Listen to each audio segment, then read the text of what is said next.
You ask Tiger to solve. This deals with linear equations with one unknown. The final result is n=9. Let's solve it step by step. Simplify the expression.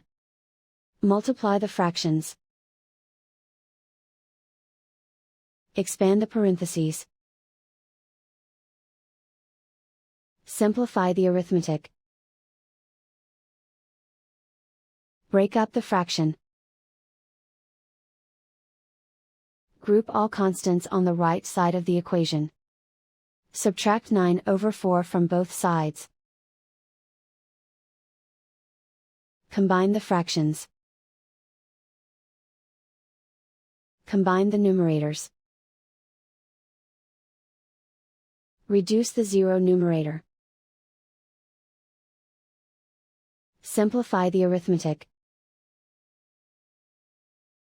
Convert the integer into a fraction. Combine the fractions. Combine the numerators.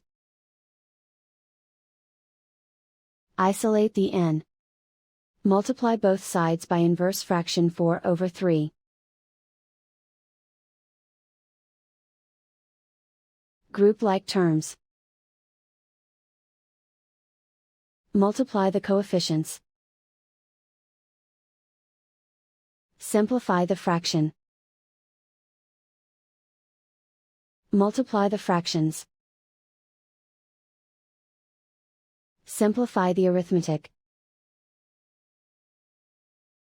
And so the final result is n=9.